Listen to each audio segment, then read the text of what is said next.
Go. Is your house located near a public place?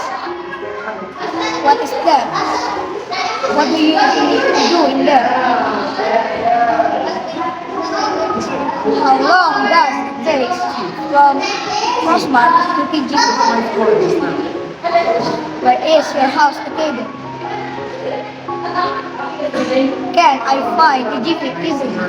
Are there many pedestrians in front of Crossmark? Can I ask you some questions?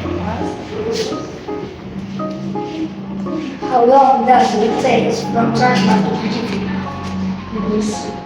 Maybe 30 minutes. Where is your house located? My house actually here I'm in my house at Kampung Keramat. Are there many pedestrians in front of Crossmark? Maybe. Say what? Thank you.